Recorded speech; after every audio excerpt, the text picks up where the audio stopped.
Nerdcore could rise up. It could get elevated.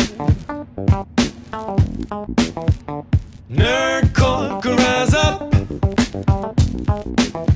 It could get elevated. Nerdcore used to be just a made-up word. MCs shied away from it. Okay. I want my VR. I want my VR. Now look at them yo-yos. That's the way you do it. You play them games on the VR. That ain't working. That's the way you do it. VR's expensive and them games ain't free. Now that ain't working. That's the way you do it. Let me tell you, these guys are dumb. Maybe get a blister on your little finger. Maybe get a blister on your thumb.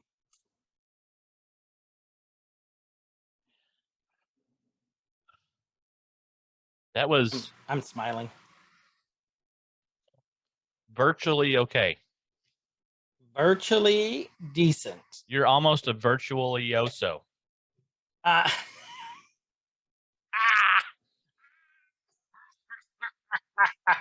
Wait, deep belly laugh. Yeah, but you can only laugh from the shoulders up right now. That's true too.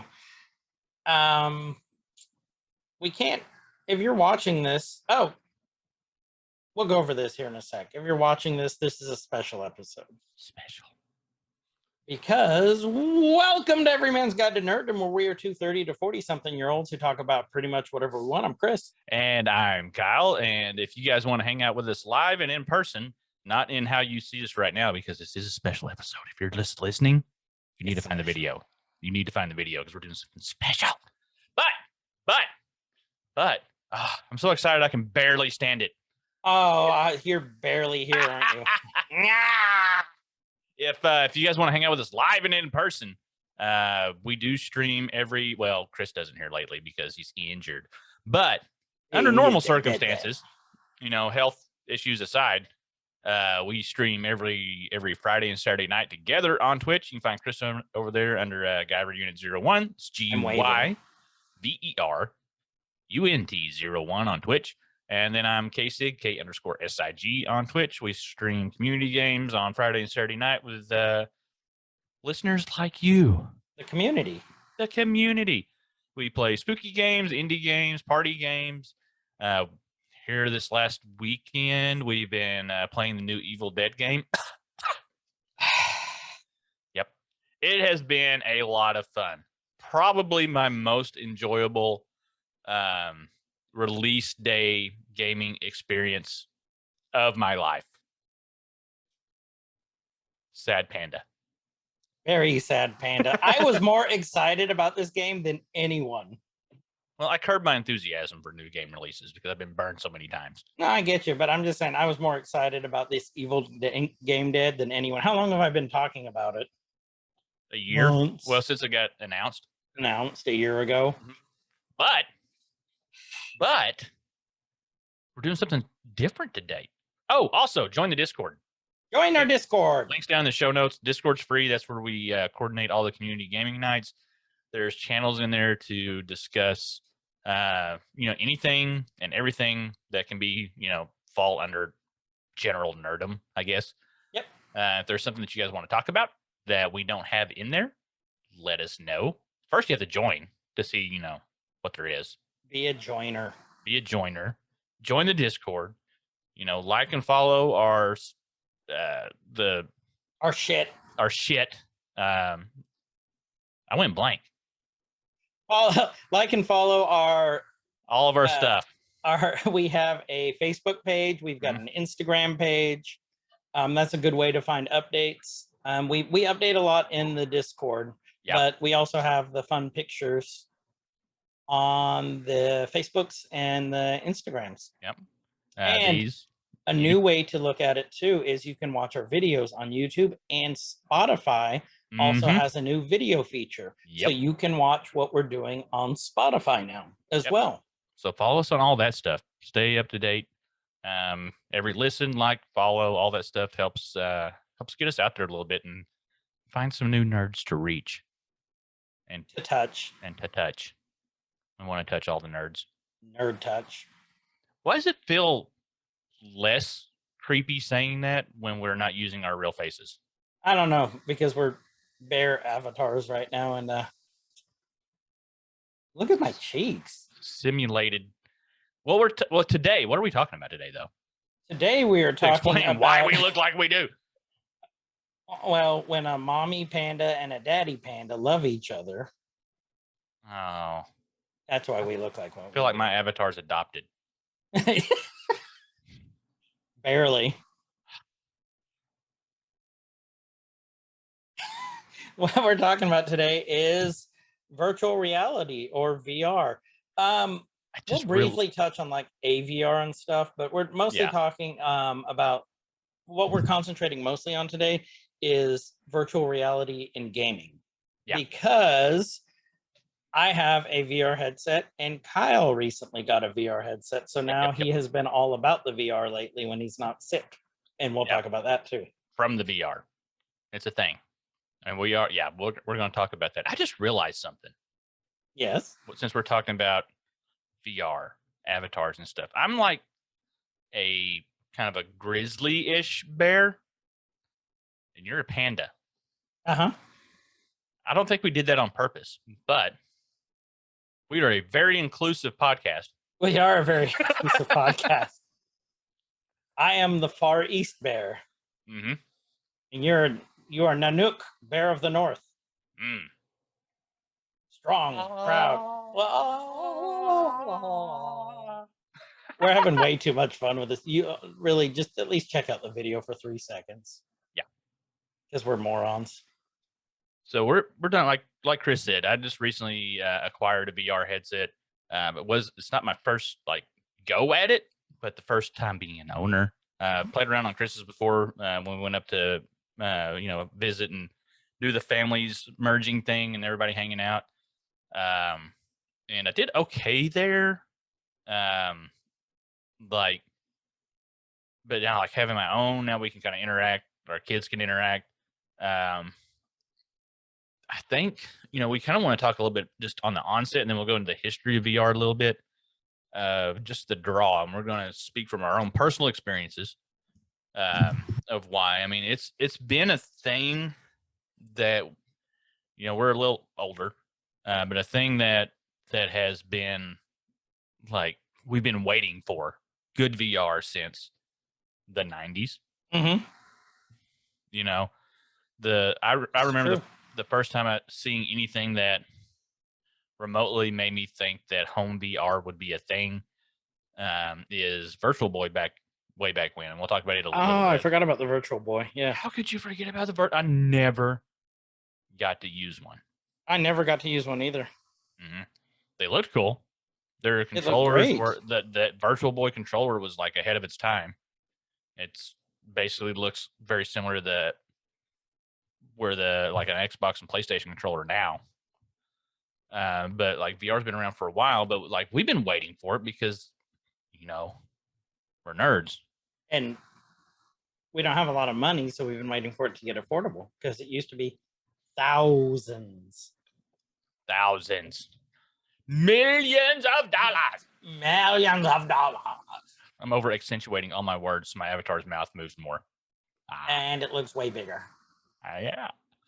But it used to be it was very cost prohibitive for a long time to get into it. You had to have a good PC to have decent VR. You had to have a space for it with light boxes? Light boxes. Light boxes. Up in the corner for full body tracking and all this stuff. And now, since our dark overlord Zuckerberg has entered into the Hell VR, Zuckerberg.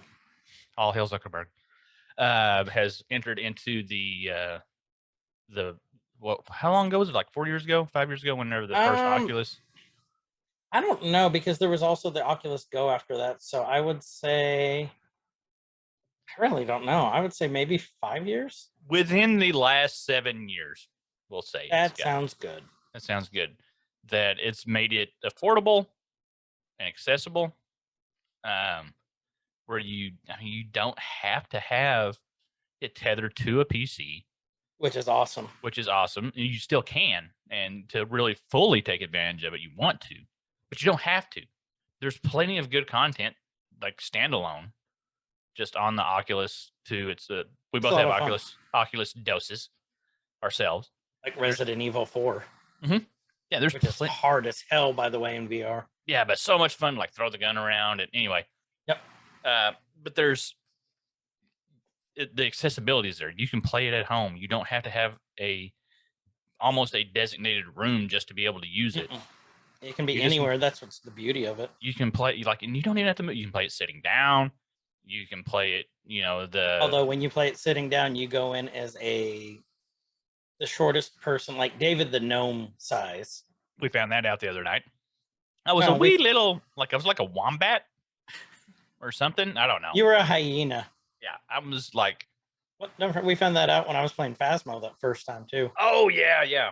And I couldn't reach the end table. Mm-hmm. And like something else they've done, I guess you can say, to make it a little bit more accessible for everyone, is the link feature, which mainly is when you first think of it, and when the first time is using the link cable or any USB 3.0, 3.1 cable, 3.1 for optimal, to connect to your PC for best experience. But AirLink is a thing too, where you can do it totally wirelessly. Not the best, but still a thing. And so that's where I think we are right now with VR being very accessible for people, very affordable. It's for the masses now. It is, which is awesome. And it's not, like you're saying, for the masses. It's not just for our age or even a little bit younger. Yeah, young kids can play it, and we'll go over that too. And especially how when I start to play, I can never play it. Yeah, I mean, there's some ins and outs and ups and downs there, but I was gonna have the same issue. yeah, it's gonna be a thing, and not just gaming. I mean, we are going to talk a lot about gaming, but we're going to talk about there's a lot of other uses for it. Just for take a drink. Watch what happens. Did you see mine?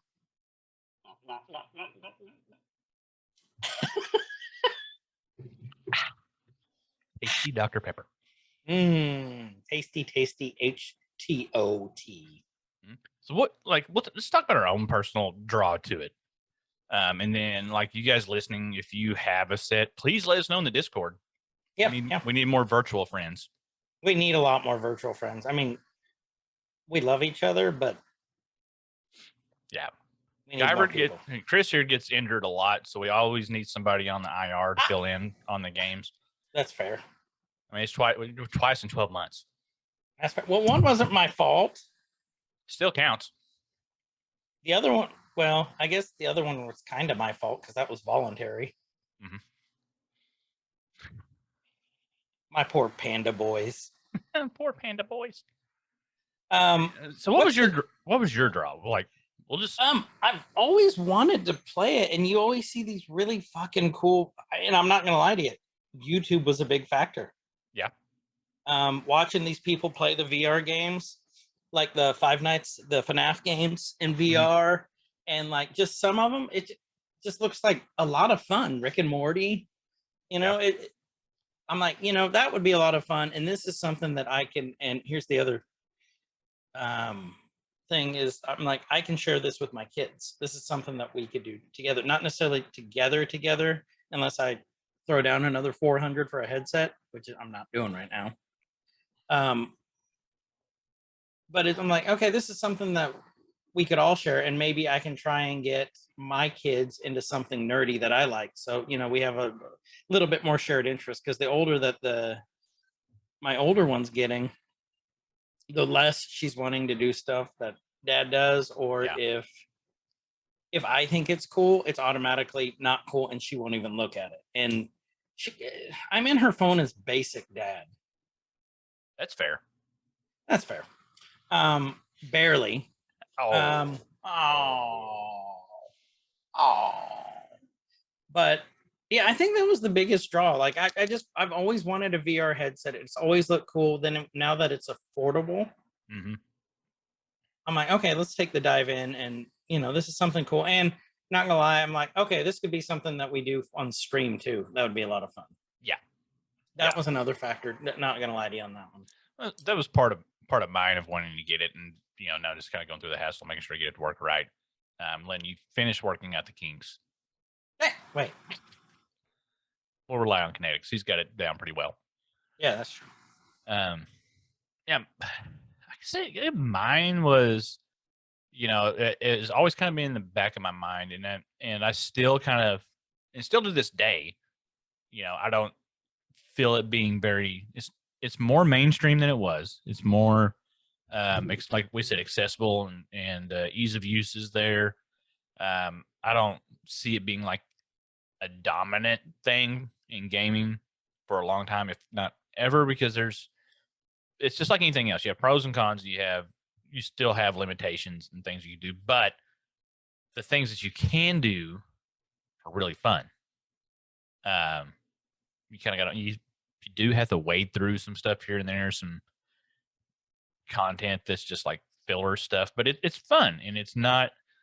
I think it's a personal preference on what's going to be the draw. Some people, it'll just be like a cool little party thing. You have people over, and oh, we're going to stick grandma on the roller coaster and let her ride around and stuff, and they're like, well, I had my fun with it, and then I'm done.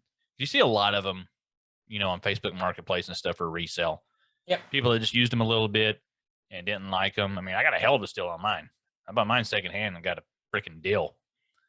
But and then there's some people that'll like kind of commit to it, and there's a competitive scene coming or being built up in VR gaming now, and VR's got a pretty solid BR, solid battle royale. Was it Population 1? I think is the name of it. Population's 1, and then I think there's one called Pavlov. Yeah, Pavlov is like it's like a VR CS:GO kind of thing. It's like a virtual reality Counter-Strike. Not a simulation, but more competitive team-based shooter stuff. Right. And it's not just, I mean, there's comedy games. There's opportunities for really interesting content that can be made from it. So what? They have a new one called Google Earth VR now. Yeah, so I saw that with Street View. Okay. Yep, you have to be linked for that, I believe. Oh, do you? For best well, yeah, if you're going to do the actual like fly around, that's something too. Like just the educational side and the travel side, and we'll get into that later on down in the show. We have some stuff about like recent development and modern uses and things. But it seems like if we think about VR for a lot of people, even it seems like it's something that's very recent, right? It seems like it's very new technology. And the technology we are using, of course, is new. 100%. The idea isn't. Like, people have had thoughts of a virtual, immersive, I mean, not even necessarily virtual, but an immersive alternate reality to what we experience day to day. That's the basis of nerd culture. That's the basis of nerd culture, and it really is.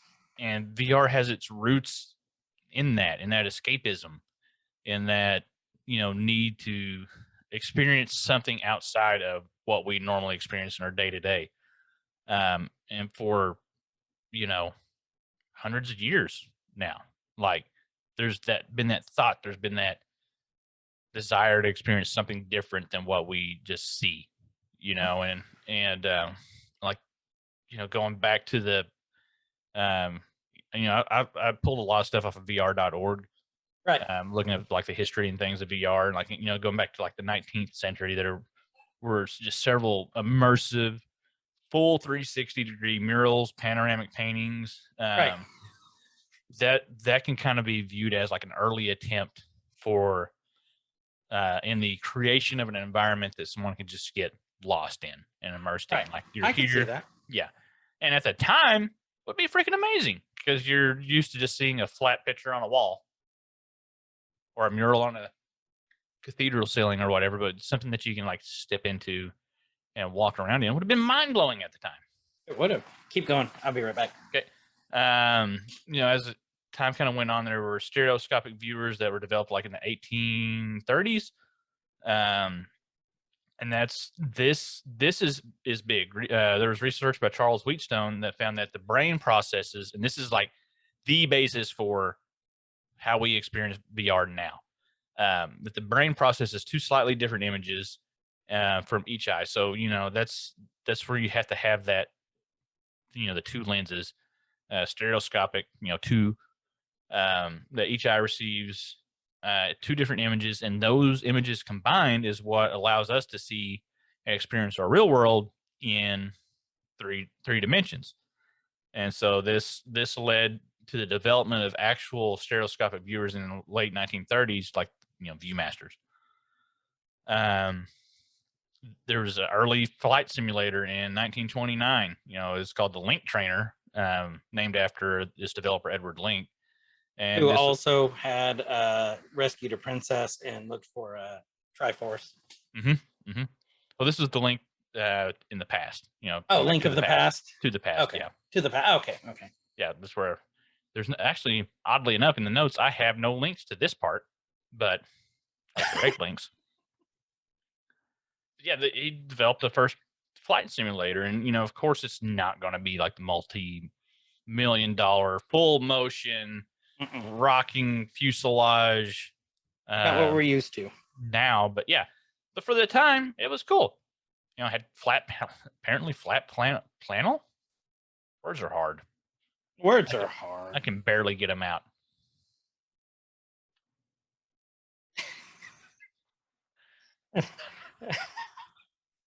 Words are hard. I can barely get it out. We're having too much fun with this. Sorry. But then, so there was that. I mean, you can just kind of imagine what it was like. But then you get into the 30s and the 40s, and when you start seeing sci-fi becoming a thing in popular culture, and these like science fiction the pulps of the day, the kind of local, they kind of predicted what we have now then. And that kind of goes along with, you think a lot of older sci-fi ideas and movies and things like that. They're fiction. Some of it's based in reality, and some of it is inspiration for development in the future. Like, well, why can't we have this? Why can't we make a virtual world? And so there were, early ideas and things that help get us to where we are today with virtual reality. Well, who would have thought that they would have thought of this shit in the 30s when they barely had indoor plumbing? You know what I mean? Yeah.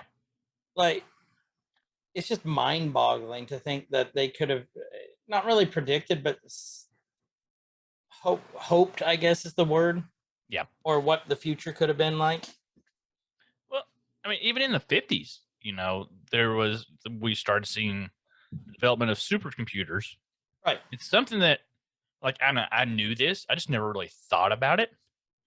Was like computers in that time didn't really display information like what we think about now. And it's obvious when you say, "Oh yeah, I know," but they didn't. Like, you got punch cards in and out, and you have you didn't have like a real time display of information. And there was a engineer in the 50s, former radar tech for the Navy, that foresaw the use of computers like displaying information, because at the time they were just kind of looked at as like, oh, these are big ass adding machines, and not really I don't want to say a novelty, but they were new technology. And, that foresight, like, okay, we're going to be able to eventually display real-time information. It's also crucial to the development of virtual reality as we have now, because you have to have the real-time display of information to make it work. Right. It's absolutely true. Like I don't know. It still boggles my mind that we're even here. Yeah.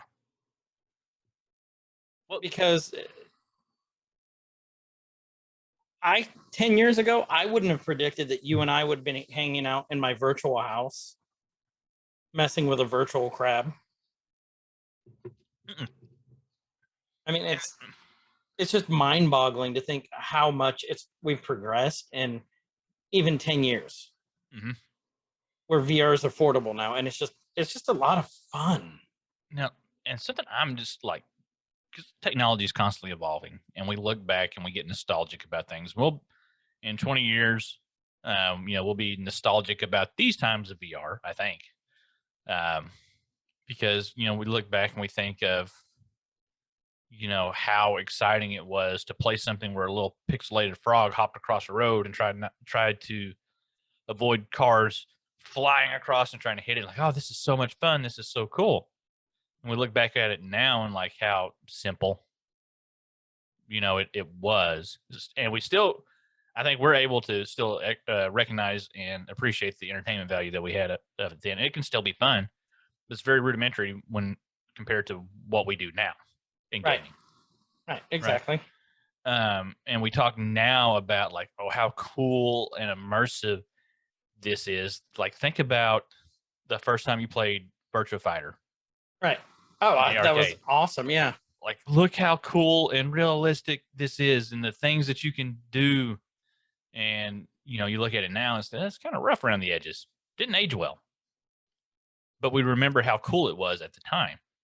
And so that advancement of technology, like, we're going to see some cool things come from VR as it becomes more and more accepted and more used. It's I still like to compare it very much to early video games. Right.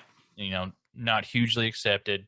Once they really made it accessible for the home market, you're thinking your Nintendos and your Super Nintendos and Segas and all that, then you start seeing a lot more development for it because that's where the money was. If you can make money off of it, you're going to make it better. You're going to try to keep innovating to stay ahead of the competition. Mm-hmm. And so as more competition rolls out, as more affordable headsets roll out, more alternative ways to use it, we're going to see some really cool innovation, I think, with virtual reality. I agree with that. It's ever evolving, like you said. Mm-hmm. And there's going to be no right way to go about it. I think it's just going to be a lot of trial and error on people's parts. Yeah. There will be controversies. There will be, just like with any new tech and anything that we as nerdy people find fun, somebody's going to do something stupid with it and nefarious or whatever. And it's just bound to happen. And the media will blow up on it, and some of it will be painted in a bad picture, and then we'll get past it and we'll have more innovation and more things. It just seems like that seems to be the cycle of fun technology and things that we like. Like, it's going to happen. Some asshole is going to do something stupid with it at some point in time, if they haven't already. Which, yeah, it's going to happen. We know it will. Yeah. And when I say stupid, I'm not talking about like the things like we do, playing around in a virtual house and throwing crabs at each other. But which was funny.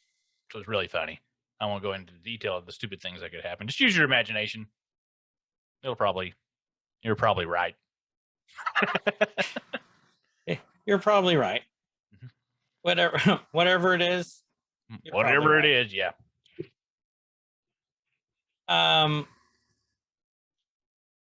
Where are we? The first actual full motion or first motion tracking headset, head mounted display, which was developed in the 60s. Who would have thought about that? Whoever wrote this list out. What a genius. But it was only for military use. Yep. using closed circuit cameras and magnets, and the tracking wasn't there like we have now, but this laid the footwork. Footwork? Is that the word? Footworks, virtual work, virtual Footworks? feet, What we virtual have today. footprints. The the earlier, I don't want to say attempts, but the things that led up to this were full body immersive, like walking around in things and seeing things. But this was the first head mounted display. It was developed in the 60s. It was called HeadSight, which With HMD, head motion tracking. Yep. So there's your first one. There was an ultimate display concept in the 60s, developed by Ivan Sutherland, who would eventually kind of known as the father of computer graphics, laid out the idea for the ultimate display.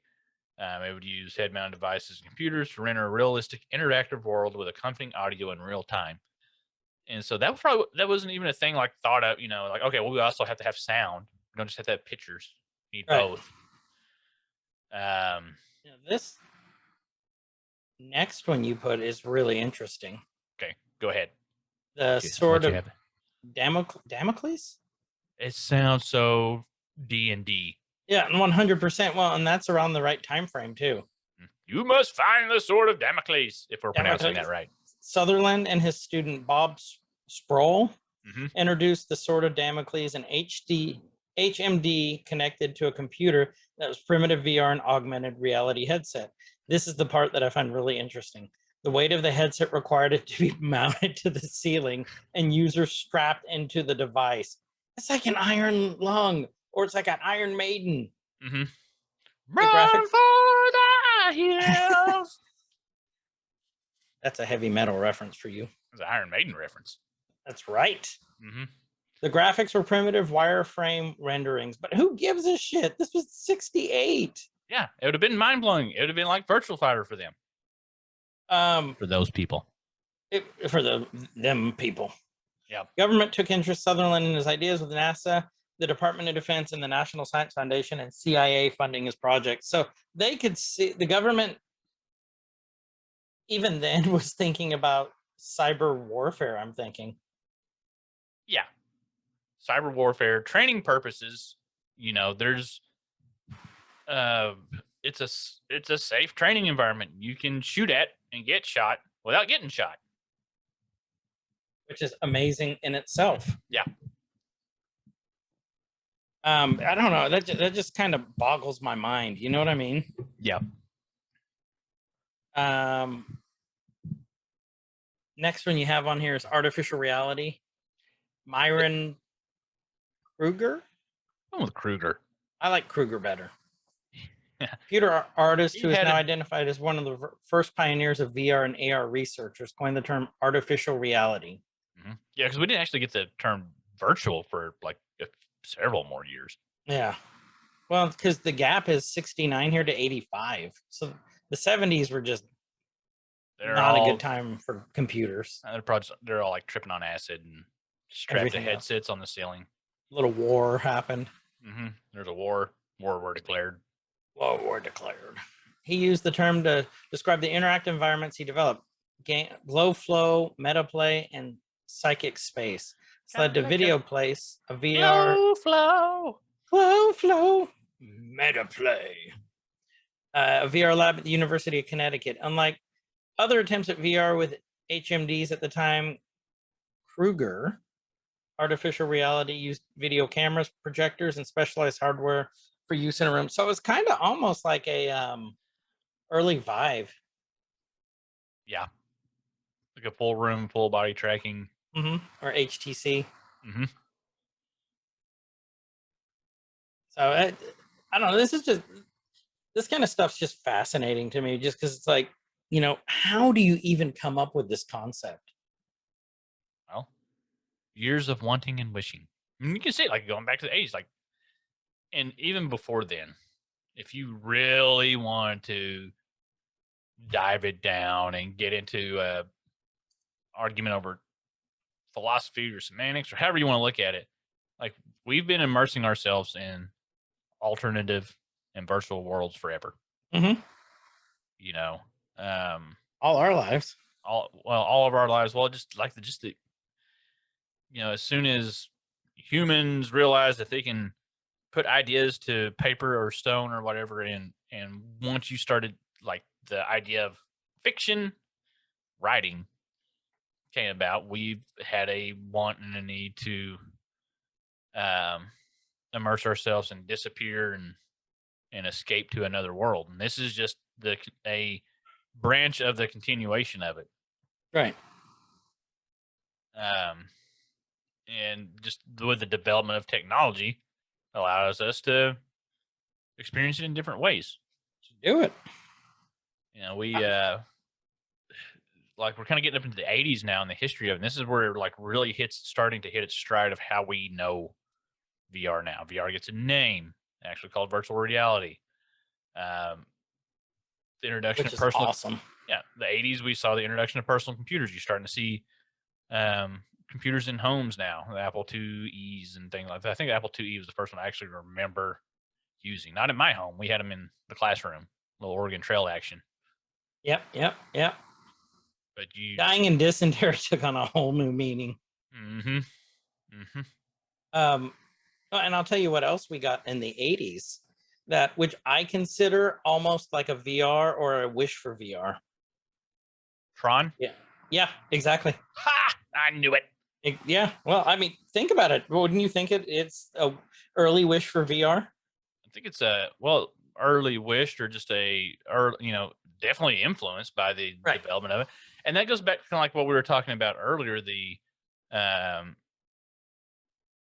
not the link trainer, but the stereoscopic viewers and the murals and stuff. Like there was, and then I knew you'd get that. The pulp. Oh, thank you. Yeah, I know a little bit of things. I knew you'd get that. But in the 30s, that's where I was looking for the pulp sci-fi magazines and stuff that quote unquote predicting the future and the VR is going to be there. Tron is just a more modern version of that. The first Tron, not the second Tron. Right. Of like envisioning what it could be and 100% having an influence on how we see VR today. Yep. And also some really cool books like Ready Player One. Ready Player One is awesome. I'm gonna, when we get a little further on here, I want to there's two media properties I think would be fun for us to discuss, and that will be Ready Player One and Sword Art Online. Yep. For this, but just put a little pin in that for later because we'll you go on, I'll add it to the notes so we don't forget. Yeah, we kind of went over a couple things. Well, here's another one. Okay, you put that data glove on here. Yes. Would we think that the Nintendo Power Glove would be kind of a step into VR? This is my thinking bare face. Hold on.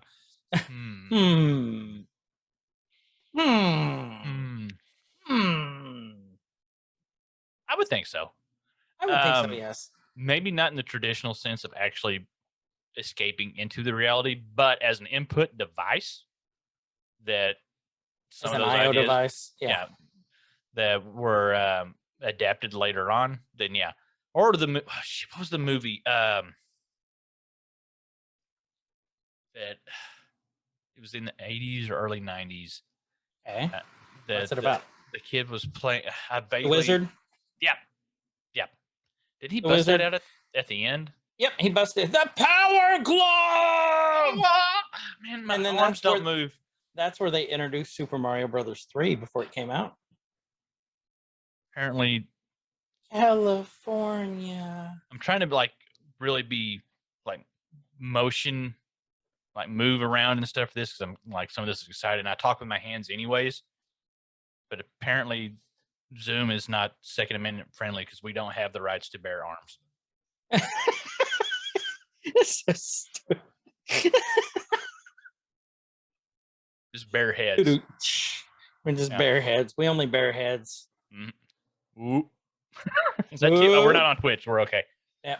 Whoop whoop. Womp womp womp. That's awesome. I've lost my place now. Bear with me. Oh God! If you guys aren't watching the video, You need to be. You're missing so many of the jokes. Okay, here's a good one because I remember like just how it was awesome at the time, but now just how poorly it's aged is the Lawnmower Man. You know, I kind of vaguely remember watching that a little bit because it was when did it come out? Late? Oh, 92 is when it was. That the book date or the movie release date? That would have been the movie date because loosely based on a Stephen King short story and generally regarded as an average sci-fi movie. Okay. Cues from Lanier's experiences with developing what would become VR using VPL equipment as props. VR would show up in music videos and other movies would use it as plot points, such as 1995's Johnny Mnemonic. I remember that, but I don't think I ever watched it. Hollywood's love of VR would peak in 1999's The Matrix, which introduced the concept of simulated reality or SR. You know, and then I guess you could say too, if you're all are watching this, my background is the Dire Straits video, Money for Nothing. But your checks for free. And if you remember, he got pulled into that. Mm-hmm. So that would, I guess, kind of be VR. Well, back then, that's the way they do it. What? With Money for Nothing? And your checks for free. Okay, that begs, would, even though it was a drawn world, would the Take On Me video be VR? You know what I mean? Because they went into that flip page world. No, that might be like augmented reality. I guess maybe, yeah, okay, maybe more augmented reality, like how we're used to seeing that now. With that's something I didn't even put on here. I didn't even think about AVR. Augmented reality and AR games and Pokemon Go and things like that. I think fall into this general realm of that. Let me put some notes down here. I'll go over it real quick because right now this is more of a general. Yeah. Because we could literally talk another episode on AVR stuff. Yeah. Because it's its own beast now. Mm-hmm. So we talked about the Matrix and stuff, and I think the Matrix has a huge influence on people around our age for the want of VR. Or the fear of it. Ooh. Yeah. Between the Matrix and Skynet, we should be afraid. Be very afraid. We're embracing the technology. This was something I didn't realize, that Sega beat Nintendo to VR. In '93, Sega VR came out. It announced its VR entry into the home console market with Sega VR. Proposed price tag $200. Did it ever actually get released? Sega. They had four. Okay, it didn't actually release. They didn't. Okay, Nintendo won out. They got out first. Sega was trying to. Had 4 titles in the pipeline for the device. Sega VR disappeared from the company's release schedule by '94. Reports stated that users experienced motion sickness and headaches from use of the device. Does that sound familiar? Judgmental bareface. But in with that, Nintendo beat them with Nintendo Virtual Boy. Yep. One of the first, if not the first, consumer VR devices released. The Nintendo Virtual Boy also had the dubious distinction of being one of the few Nintendo products to flop. Viewers panned it as monochromatic displays, lack of head tracking, and the headaches and motion sickness it seemed to cause. Pulled from the shelves a year later. If you can find one of those are worth gold right now. Yeah. I remember when it came out and remembering hearing horror stories about it. And like, because we were young. Like, I don't think I was even a teenager yet when it came out. So young, impressionable youth. They're like, oh, it's going to make your eyes bleed. And people are going blind from it. And there's lasers that will burn your retinas and things like that. Right. Like, all the uncontrolled playground rumors that you would hear about it. I was scared of the thing. I never even wanted to look in it. Holy shit. So I'm looking it up real quick on Amazon. Mm-hmm. A used good condition, $799.99. Used light new, $849.99. Brand new, $4,100 to $5,000. With $4 in shipping. It's a good deal on shipping. That is a great deal on shipping. I can't. They're not going to include shipping. Somebody's going to charge you $4,000 freaking dollars. I know. Something like, you know what? You also have to pay for shipping, $4.99. Include it in the price. Take it and like it. Tight ass. Oh, that ass is so tight. Ah! So yeah, so Virtual Boy lasted like a year, but I really remember that, like, oh, that's going to be cool. And then I distinctly remember hearing all the bad rumors and things about it, and then like, no, I like my eyeballs. I'm not even going to try it. Not worth it. And I don't think I knew anybody that had one. Come to think of it, I think there didn't was know a single person. I'm wanting to say there was a movie, because we had like local mom and pop movie rental places. Mm-hmm. And I'm thinking there was one nearby where I lived that stopped in once, and they had, because listen to the story, youngins. Back in our day, you could rent a whole system and a VCR at the rental place. Like, if you didn't have VCR, if you didn't have Nintendo, you didn't have a Sega, you could like rent the whole ass system. And I think one of them had a Virtual Boy for rent. In one of our little podunk mom and pop movie rental places. In like one game. But you could rent it. It might Yeah. have been like Showtime Video or something like that. I don't know.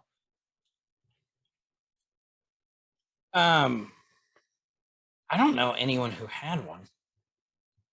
I can't think of anybody that did. Then around this time period now, between 95 and 99 was what we're getting into, because next one's 99. Linden Lab. Philip Rosdale founds Linden Lab, developer of VR hardware. Rosdale focuses on developing the rig, a VR device used to wear on their shoulders. However, development provides impossible, and Rosdale and Linden Labs moved to developing virtual worlds, including Second Life. I forgot all about Second Life until I did read too. that, doing this. And I remember that being a thing, a huge thing, a huge debate too. Well, yeah, I remember hearing and reading about Second Life, and that made me really, really want to get internet at home, because it sounded so cool. And It did. That's the escape into the escapism side of it again. You know, it's not a head-mounted virtual device, but it's still an alternate reality, right? A different reality that you could experience even without the headset. And that was super intriguing to me at the time. Second Life was supposed to be the thing. Okay. Like a predecessor to, was it out before even like your MySpaces and Facebook? I think that, yeah, I think it, MySpace, I think it would have been around the same time period. So that's when we're starting to see social networks and things develop, and the world wasn't ready for it, I don't think. So I would say that we're around the same time period here, but in the arcade, this came around 1993, was Virtua Fighter. Yep. Sega had Virtua Fighter, and then if you remember Virtua On, which was one of my favorites. What was that one? That was the one where you had the two sit-down devices, like, and it immersed you. You were in the giant robots. Oh, you and your mechs. Yeah, I love my mechs. Like, and that was 95. Yeah. But you could be in the giant mechs and control them, but you were in a virtual world, basically. Yeah.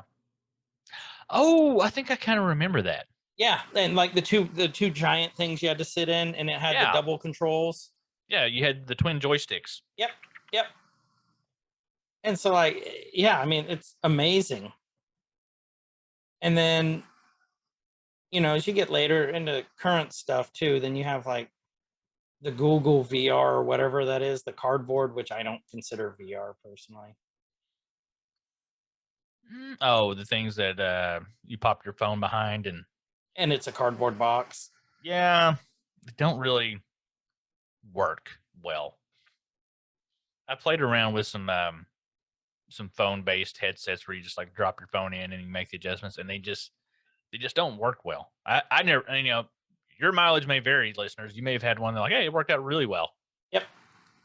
Because it's just your phone is when you think about it, it's like a great device to be able to do it, because it has motion sensors, it has gyrometers, and you know, high displays and very powerful processors and RAM and you know, onboard graphics things now that work really well with it, like they should. but they don't, in my opinion. No. Now we're up to recent is what we're going to talk about now. Okay. Like, because you have like the HTC Vive, which is what we referenced before, which was, you know, always, that was one of the early ones, and it was one of the most expensive Yeah. when it first came out. One You need lots of space for it. Lots of space. We have the Oculus. There's the early Oculus, Oculus 1, then there's the Oculus Go, and now we're in the Oculus 2, which is the affordable one, which Kyle and I have. You can sit down, you can create your own spaces for it. Like, it's gold. You can be in a party, you can watch movies together, you can watch a movie in it. If you're into the whole thing like this, like, I watched Jackass Forever on it, and there's Pontius's wiener, gigantic, right in front of my face, which was not really my thing, but it was hilarious. Giant 3D wiener. Yeah. You've got stuff with full motion tracking. You got treadmills. If you remember and then you've got like the ones that also have the big spaces which connect to like your feet. They're almost like an elliptical machine. Yep. And give you like the 360 range, like, Yep. so you can be running it. You think it was just in the movie, but like on Ready Player One, they had those. Those actually exist. Mm-hmm. I mean, they're ungodly expensive, and they're gigantic, so you have to have like warehouse space for it, or, you know, make more than Kyle and I do, which is not hard to do. Combined. There's also, have you seen they're almost like slippers you put on your feet. So for people that are like, I think they're more designed, like I would probably try them right. For people that have limited mobility that are using VR but are sitting down, but still experience some of the motion sickness that we'll talk about later. Right. They're slippery, like slippers. The bottom of them are slick, like a glossy, smooth surface. And you sit down and you kind of kick your feet and let them slide back and forth on the carpet, and that's how you move. Right. So you get some leg action in there, being able to move around. The bodysuits seem kind of cool. You know, you can experience. Those aren't just for VR. Right. They can be used for other things as well, other games. That to experience contact in the virtual world itself. Some of these things probably would help, and you'll go ahead and help us kind of lead into this. Is battling VR sickness itself, which I suffer from badly. I haven't puked yet. Why don't you tell people what that is and then what it's like? Okay, so VR sickness is basically motion sickness. On a virtual level. Your body if you've ever got car sick on a roller coaster, anything like that, it's a similar feeling if you've never experienced it. It's caused by a conflict of information based. I'm trying to explain it the best way I understand it. A conflict of information that's being sent and received by your inner ear. That's where you get your balance and everything from. That's how you detect motion, really, that your body is moving. And your brain and your eyeballs see this as you being there and your body is moving, but your body does not have that sensation of moving. And it causes kind of a woozy feeling that you have. That woozy feeling is brought on by your brain basically thinking that you're poisoned. Okay. Your brain is assuming that our ancient old caveman brains are thinking, oh, I ate a bad flower, I'm poisoned, and now I'm hallucinating because I'm moving, but I'm not moving. I need to get sick and puke and get all this bad stuff out of my system that's causing me to hallucinate. That's what it is. Which is just nuts, like, to think about. Yeah, and some people have no problem with it at all. And you say like you rarely get queasy at all, or you just don't. Well, not with VR. Like I have a couple times like started to feel a little bit, but nothing like too bad. Like, so I would just quit. Like if I started getting, and that's after like a long session. And so like I've been reading about VR sickness a lot because I want to enjoy this new thing that I have. With your pants on. with my pants on for the most part. And a lot of things I have found, and I'm just going to like impart some of these tips, I guess you can say. Some people try to power through it, right? They're like, oh, I'm getting a little queasy. I'm just going to push through it. And the more time I spend in it, even though I'm feeling kind of sick, I'll push through it and I'll get better. And like, don't do that. Do not do that, because your brain will start relating with that activity with getting sick. So you'll start getting, like, if you play through and keep getting sicker and sicker, you're just going to get worse every time. It's baby steps. I start feeling a little queasy. If it's after an hour, if it's after 5 minutes, just stop, wait a day, do it again. Don't even, because even if you get sick and you're thinking, okay, well, I'll try something that's less demanding on the motion and things, like, you're still going to be sick and your body's going to start relating anything that you're doing with this to the sickness. I was talking with Kinetics last night, and he said it took him a couple months to actually get his, people call them your VR legs, right? Being able to do Your things, virtual legs. your virtual legs, being able to do things in VR without getting sick, kind of like your sea legs. Seasickness is a similar thing. And except one's on the sea and one's on the virtual sea. And so I was talking with Kinetics last night, and he said it took him a couple months or a little while to get over it. And he said after he got over it, like he said, it felt like there was a hump to get over. There's like a thing to push through. Once he got past that, he was able to play pretty much anything.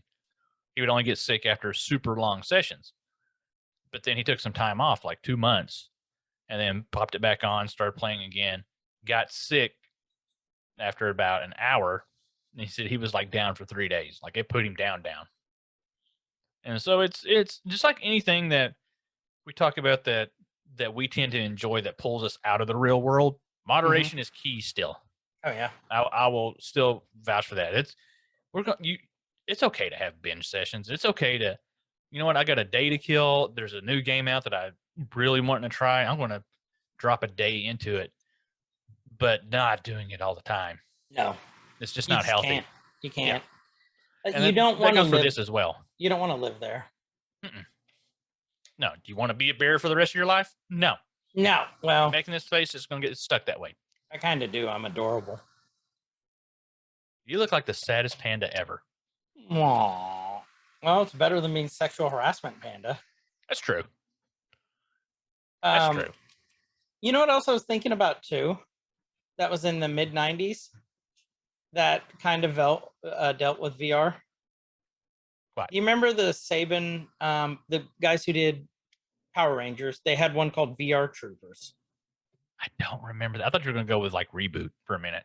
No, well, that's not really. Well, yeah, I guess Reboot would be considered VR, even though. So, like, I do want to talk about Reboot and the effect that it had, and Beast Wars on the industry, like for computer graphics, computer generated stuff. Look up VR Troopers real quick. That's actually my frame background, like the video game version of it right now. Yeah, you talk about it. I'm going to look it up. So, yeah, VR Troopers was about, like, it was the very Power Rangers formula, except they would get the video games, the virtual stuff in the real world. So it'd be like a virtual. It was just a really cool series. It was around that same time. And then there was another one that I guess would be considered like VR. And I'm trying to remember who it had. It was Matthew Lawrence in it. Matthew Lawrence. VR show. I'm looking at the VR Troopers now. Apparently, the suits were made from modified red, black, and pink Power Ranger helmets. Modified and repainted. I can see that. Well, they 100% were. If you look at them really close, that's the same helmet. That's the same suit. They just like, we're going to paint it a little different. Nobody will notice. No one will notice. Americans. Stupid Americans. I bet we could sell them bottled water. Okay, so. Bottled water. But yeah, no, it's Superhuman Samurai Cyber Squad was the one I'm thinking of too for him. How do you even remember that? Okay, go on. I watched them. And then I remembered that one, but that one was like a cross between Ultraman and VR Troopers, and they'd go inside the virtual worlds, the computers, to do it to fight virus monsters. even though it wasn't VR. Like Tim Curry was in that one too, by the way. I love that old trope of the computer hackers and the guys that are fighting against viruses putting on a headset and going into the computer. Yeah, yeah, You know, to like, this is the only way to stop the virus or to stop the nukes from being launched. You know, yeah, you yeah. think and- about it, is almost as believable as two people typing on the same keyboard to, you know, speed up a hack. Yeah, It's faster if we both type. it's faster if we do it together. Yeah. But yeah, like so those kind of, I would consider those early adopters into the virtual world. Yeah. I would consider that. I would definitely consider that early adopters into the virtual world. Well, yeah, it all translates, and all these things are influences and came together to see what we're experiencing now. And what we're going to see in 10 years from now will be totally different from what we're seeing now. It's an ever evolving thing. Right. Mostly for the better. You know, and we talk about like some modern uses. We've talked about gaming, really not as much as I thought we would, really. I mean, there's some great titles out now that really make use of the VR inputs in the visuals, and you know, they're made for VR. They're made for what you're seeing. But there's, you know, like, you know, we played a lot of Phasmophobia. I'm you know, that was made to be a VR game. 100%. You can see a lot of games that looked like they were made to be VR titles. Like they would translate really well to virtual reality. Or some that were made straight for it. That were made straight up for VR and then backtracked into being PC and console compatible, so everybody could play because they were good titles. Like Surgeon Simulator. Yeah, I don't think is it available on VR? I was looking for that the other day, and I don't. No, you can play. It's on Steam. Oh. Well, and it was on Steam for a while, but then like Job Simulator. Yeah. My kid loves to play Job Simulator.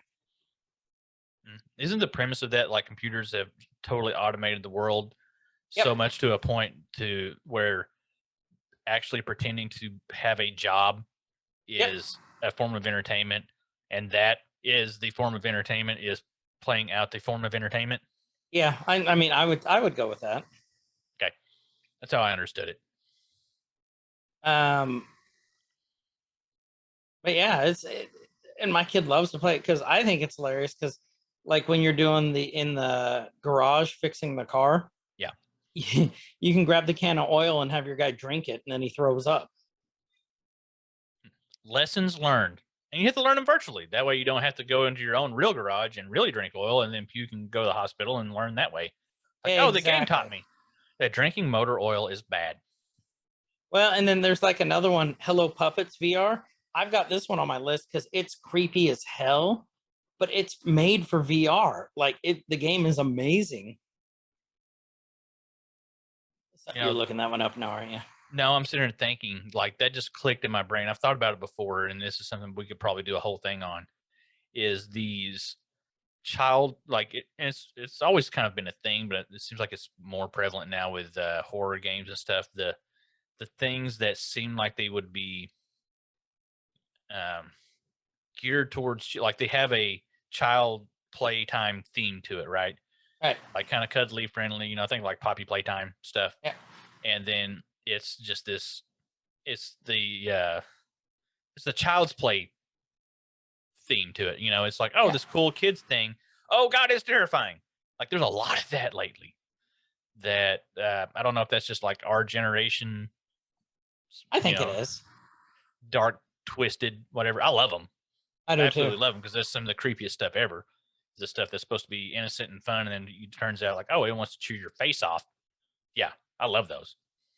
Oh shit, Kyle. There's one called Drunken Bar Fight for VR. Yes, I have that on the list of things that we need to try. There's Drunken Bar Fight. I think that'd be hilarious. There's a game called Westard, Westard. Yep. There's that one. Is that the one where the guys were like shooting each other and stuff? Yeah, and then they're trying to blow up they're trying to break into the bank vault. Yep. And they're like, he's like, pull harder, use me for leverage. And yeah, there's a lot of, I think it's a Hummies VR comedy that, you know, we're no way affiliated with. Those guys are awesome. Right. But Horror Bar VR. A lot of the things that they've played really makes me like, that's how we would do it. You know, they don't take hardly any of the games seriously. They're really fun. It's just three old dudes getting together, playing around in VR and cracking up. That's what I want to do. I'm down. There's a lot of cool stuff out there, but there's also more than gaming, you know. And I think this goes along the lines of what we're talking about, making things more accessible for people. Right. The whole virtual sightseeing thing, you know, being able to The National Geographic stuff. Yeah, like being able to immerse yourself in, you know, a tour of the pyramids or the Amazon or all these great things that are just cost prohibitive for most people to go see more than one, if any, in their lifetime. You can go and feel like you're there as best you can and see things like up close and personal. And there's a big segment of modern VR that's like dedicated to that, and people that's their main use case for it is, you know, it's another form of escapism. You're escaping the real world to a virtual version of the real world to see things in the real world that you can't see in your current situation of the real world. Yes. That hurt my brain. That hurt my brain trying to process all that, but yes. Yeah. And I haven't done much of that yet. I want to, because I like learning, and you know, slight minor history buff. Like, I don't know a lot, but you know, history stuff's interesting. And like actually seeing things, like I want to check out the pyramids. I think there's some like deep dive, like underwater stuff too. That Right. I know there's a International Space Station simulation that's actual like footage from the ISS, or very believable virtual footage from where you can like float around and look at things. Yeah, I've heard that. Yeah. So when I'm ready to actually puke, I'm gonna pop that on. Because I can, like, I'm feeling queasy just thinking about it.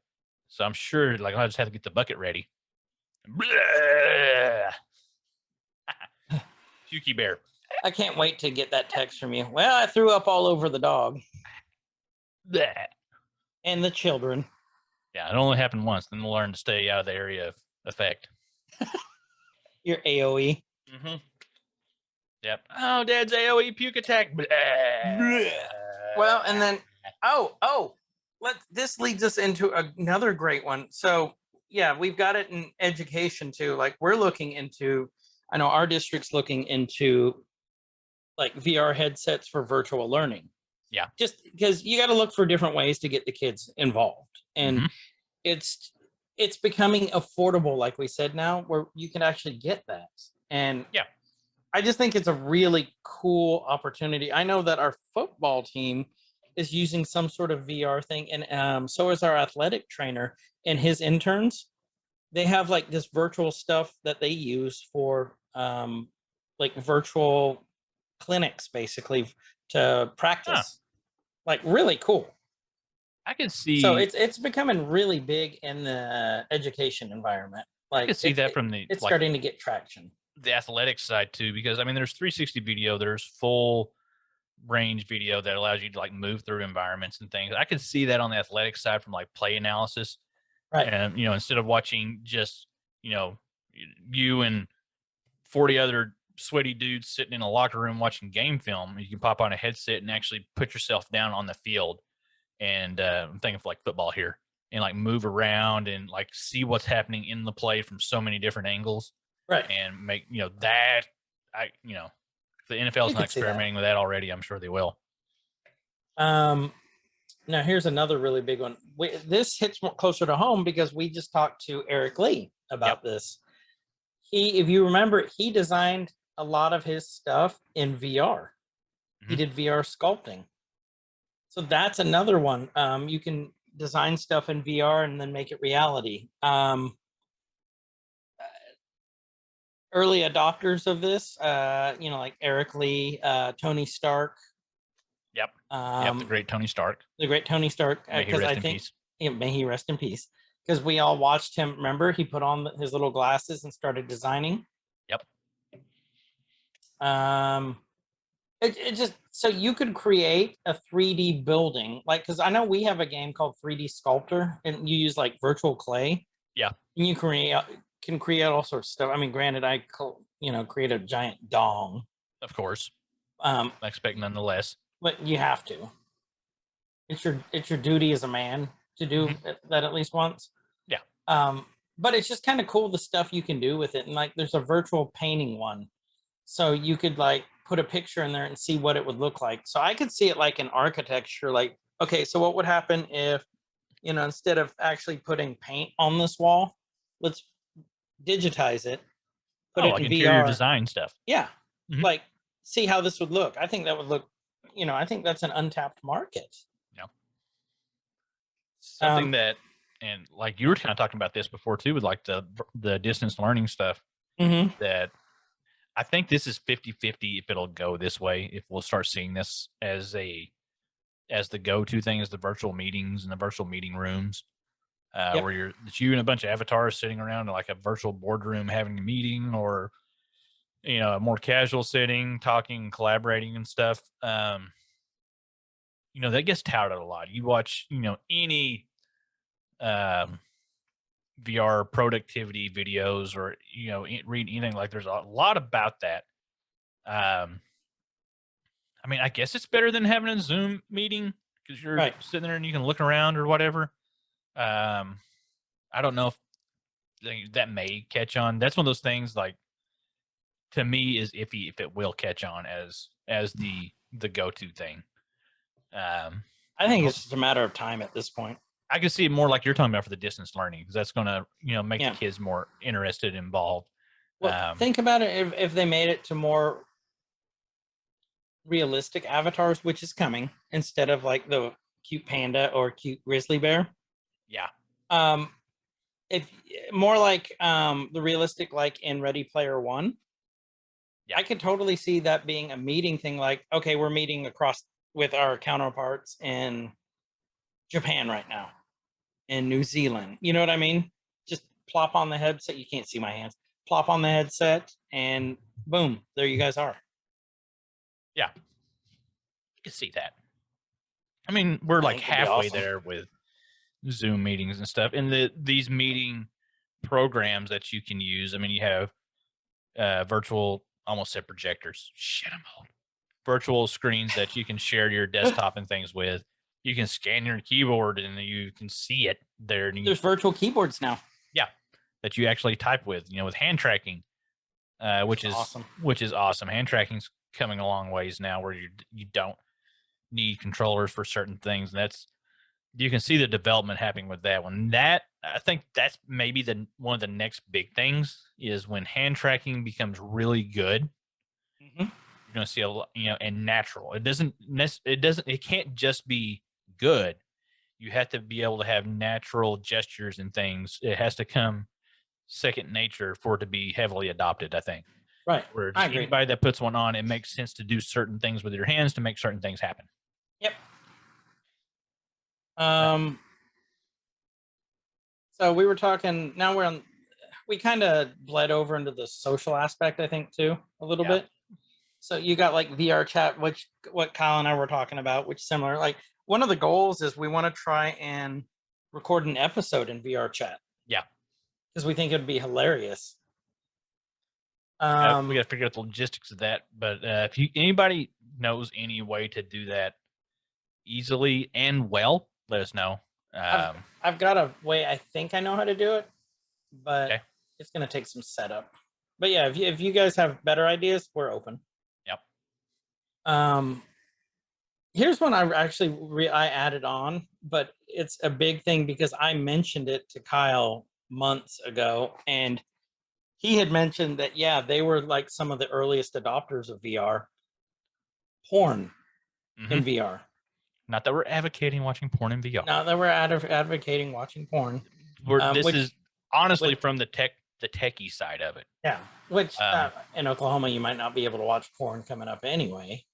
But there's I read an article a while back, and I came across this article not looking for information about porn online. I was looking at the development of. That's my purse. I don't know you. That was the wrong button, wasn't it? No, that was the right button. Oh, okay.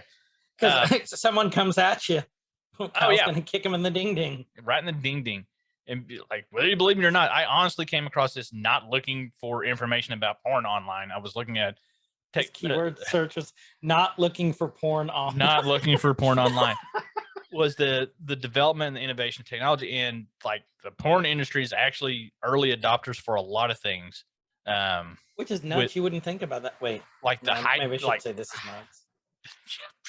That's nuts. Those are nuts. Those are nuts. But like high definition displays and recording things in super high definition stuff like that, they're always on the forefront of things like that. Like, because it's typically a lot of nerds, It's like before the Simpsons did it, it's porn did it. Like you remember how recently Netflix has the choose your own adventure ones, like Bear Grylls and stuff. Porn's had that for years. They have on the VR sets.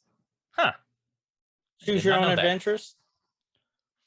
So so there's there's some innovation there. Lies. Does this face look like it would lie? Oh, it's so cute. And we hit on this a little bit earlier too, like big screen watching movie content. That's one of the first things I did when I got the headset. Now tell this story. Oh, the full story? Okay. Yep. Please tell the story. Well, okay. It started off innocently enough. Yeah, no, that didn't happen. And so I was using an app called Big Screen. Big Screen is really cool. It's a good meld of like social and media sharing. You hear the concept of rooms a lot in VR. This is my house, which we could consider a room, or social spaces. There we go. Social spaces. Social spaces. And so Big Screen is really, its big thing is sharing video content with your friends or whoever. A lot of their social spaces are movie theaters, drive-in theaters. There's some open social spaces that don't really involve the screens as much, but most of it is focused on watching movies, TV shows, and stuff. You can watch full episodes of shows in there that they have licenses to. You can rent movies there to watch with your friends, which Colin will and I will be doing. You can, if you own the content, you can. I guess there's probably some gray area in there. I won't go into a whole lot of it. But like I was playing around with it. We don't advocate going around stuff. Yeah. But I was like looking at all the public social rooms. One of them was showing the Batman. I popped into this virtual movie theater, and there's like me and like 10 other, little avatar things floating around, sitting in movie theater chairs wherever you pick the best seat in the house that you want, if somebody hasn't already got it, and just like kick back and watching the movie. You can mute everybody else if they're talking. You don't want to hear them. You just want to sit there and watch the movie. You can. So I bounced around a few of those rooms, checking some things out, and then I popped back out into what they just call the lobby, which I think they just have one general lobby, and we can use this as like a learning and etiquette thing too.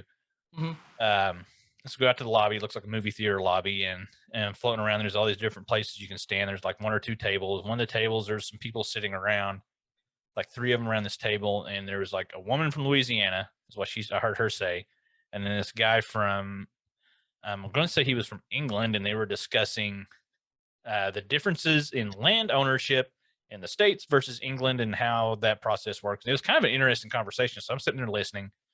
There's like 2-3 people staying around the table while they're having the conversation, talking about it, and we're listening. And you look over, and there's these 2 people that had just popped into the room, and they're little floaty avatars. And like I looked down, the way those avatars in that program, it's like an oval body, a head, and 2 floating hands. That's all you see, and very cartoony looking. And I look down, and there's this little floating hand just like pumping up a bicycle in front of my avatar, just going at it. And so I just ignore them because, I've been doing online stuff long enough. I know if you just ignore them, they usually go, they're not getting the attention that they're seeking, and they get bored and they go do something else. But I guess there may have been a moderator or something in the room or for the program. They're like, you're going to get banned not only from this program, from this app, like you can get banned from Oculus as a whole. You can get like your whole ass account banned. Yep. For acting like that. Like there's like, yeah, ha ha ha, it's funny. I'm giving this guy whack whack whack whack. But it's stupid. Like, and one of the guys in the lobby who like confronted him put it a really good way. I like how he said that. He's like, that's not okay in real life. That's not okay here either. Nobody wants that. Nobody wants you to act like that. Quit being stupid. You know, and I was like, ooh. Piece of candy. Piece of candy. Like, that's something that, you know, think about it. You know, this is like a cool, fun toy thing in some people's minds you to play around with and do whatever. But, like, just because you're in an alternate reality, a virtual reality, doesn't mean the rules don't apply anymore. That's not acceptable. That's not the type of room for that. I'm sure there's a room somewhere for that. If that's what you wanted to do. I'm like pretty like just it's the internet. There's going to be a room somewhere for that. If that's what you want to do. This isn't the place for it. Read the room. Quit being a dick, and don't risk getting your shit banned. Yep. You know, it's real world rules apply and don't apply. You know what I mean? Like there's a lot of freedom. There's a lot of ways for people to express themselves. And, you know, you don't typically even see humanoid avatars in any of these chat things. It's usually something. Be a good digital citizen. Be a good digital citizen. Don't do stuff that you wouldn't do in the real life if they're not consenting for it. You know, don't be that guy. But it was hilarious that it happened to you. Yeah. Yeah. It happened. Like, it took it a lot longer. Like, I was expecting something like that to happen. Like, somebody's going to come over and do something stupid. It's going to happen. It took about an hour and a half. I was thinking, like, maybe the first 15 minutes. So I kind of avoided VR chat for a while just to, like, delay it because I had a feeling like it may happen there. Right. But, yeah, like, it's going to brace yourself, folks. Your first foray into it. The internet's a weird place. And when people get full control of their hands, buckle up, Buttercup. I think that leads really good into the future of VR and what we would like to see. Well, apparently virtual jack-off rooms. They're there. I guarantee you they're there. Oh, you're the virtual biscuit. I think one thing that will really help the continuation. So we said hand tracking is a big thing, right? Being able to see that. And something else that I feel personally would help is going to help the development and help push things forward and be more immersive. And there's already things being done for this is like haptic feedback, like being able to feel resistance from touching something or, you know, simulated weight and picking something up. Or just a feedback of like if you're grabbing a cup that your hand only goes so far. There's gloves and things for that have like wires, and those kind of scare me a little bit because they're very prototype looking. There's like these cables that, you know, you got these gloves and then there's these cables and little motors and servos and things that like control the resistance of your hands. Right. And like, I'm terrified the thing would freak out and retract all the way, and then you got like reverse broken hands. But I think haptic feedback, and that goes a long way with help battling VR sickness as well, is you have some type of feedback that you're actually doing something to really put your brain at ease. I almost said mind, but it's really putting your brain at ease. Yeah, I can see that. Haptic feedback would be a big thing. Come on, porn industry, get on it so we can have that for. Come on, Ron Jeremy. Yeah. So no, I would like to see that too. Yeah. Well, and you know, they're that makes it more immersive. Yeah, they're already building the vests and stuff that you can wear. That gives you the, you know, like when there's a jolt, that gives you. Maybe that's it. Like if you get shocked in real life, like this would be like a good training tool for like not like a big one, just like kind of like almost like static. Electricians? Yeah, like electricians. Like, so instead of like going, like learning to change out the cable on a telephone pole or a electric pole, they're doing it virtually first. And then if they fuck up, it gives you a shock, a little jolt. You know, it'll happen in the future. There's going to be some poor soldier, military guy that's going to be the first guy in his EOD class, his explosive ordnance disposal class. They're like, hey, we got some new tech, and you get to try it out, Private Smith. And he's like, what is it? He's like, it's this vest. Like, what's the vest for? It's simulated feedback as you disarm this bomb if you mess up. Don't worry about it. How do you? Somebody has to be the first guy to do that. I wouldn't want to be. I wouldn't want to be that either. How's it been going so far? Is it? No, you're the first. Oh. So I'm just going to put this vest on. It's going to simulate if I mess up. How disappointing. Like, yeah, I'm going AWOL right now. I'm gone. I'm out. Try it on somebody else. Yeah. But, that'll be a thing. Like, any type of feedback, physical feedback helps. Right. And I could see that also being really good for people that are immobile, have mobility issues and things, being able to, experience things that they may not normally be able to experience. Well, like I saw there's like one called The Climb where you can rock climb, virtual rock climb. Yeah, I'm opting out of that. How great would that be? It'd be terrible. I'm scared to death of heights, dude. Like I know, but I'm talking like someone who's like has no use of their limbs below the neck, or like below the waist. You know what I mean? Saying. So like even a step further with the simulation. So that would be like some like neuron controlling things where you use your mind to control the stuff, but you're in VR and you can still look and see around, and you get that feedback of, oh, I'm climbing, right, going through the wind. Imagine if how dark do I want to go with this?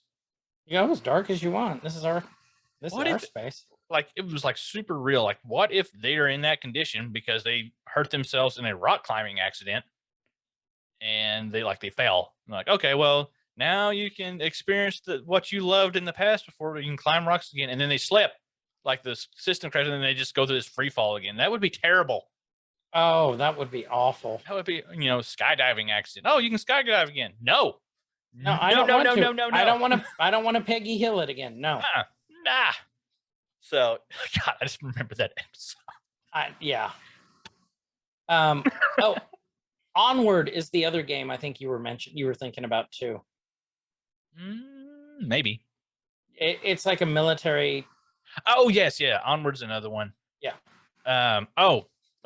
We kind of hit on. There is a Face Your Fears, game app or whatever that I can't tell how serious it is. Mm-hmm. Like if it's got actual value or if it's more fun or supposed to be fun. Like it's got all these simulated rooms where oh, you have a fear of dolls. Here's some dolls. Clowns. Yep. Spiders. Here you go. Oh, I've heard of that one. Yeah.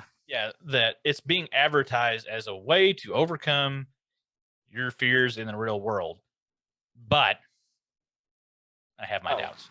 Fuck that. There's an Exorcist one. Exorcist Legion VR. I'd give that a run. It looks scary as hell. So as we're going into the things that we would like to see, and we talked about this earlier and while we made the notes, I would say two very big recent influences, not necessarily the biggest, it's going to be everybody's opinion. The more mainstream one would be Ready Player One. Yep. With I'll go with that. What was it called? It wasn't the metaverse. It was what did they call it? The Oasis. The Oasis, yeah. Book and movie totally different. I highly recommend experiencing both. They're both pretty good. I would recommend watching the movie first. Mm-hmm. Personally, just because the book was written a little bit longer ago, and it references mostly 80s stuff. Yeah, well, I guess, and there's a reason for that. Yeah, I mean, I'm going to do the same thing. I'm going to recommend the movie first before the book, probably for a different reason. The movie is good standalone in its own right. The book is really good also. If you're the type of person the book was better, and you read the book first, then you're going to be disappointed in the movie if you're not as open about it. So I would say watch the movie first, because the movie's completely different. It just takes the concepts and the ideas and does different things with them. Same journal, same idea, but totally different settings and things. If I were to watch just the movie, I'd be like, okay, that's really cool. I like that. Well, and it has more modern references too. Yeah. The movie does, like the TMNT, Sonic, Iron Giant, stuff like that. Yeah, it's more pop culture focused. The 100%. book had a very legitimate reason for all the 80s references, just because of the creator, and that's not to spoil anything I won't, but there's reasons why it was full of, and it was recently written, like in the last 7 years. But there's the book is actually very, very recent, but there's a reason for all those 80s references in there.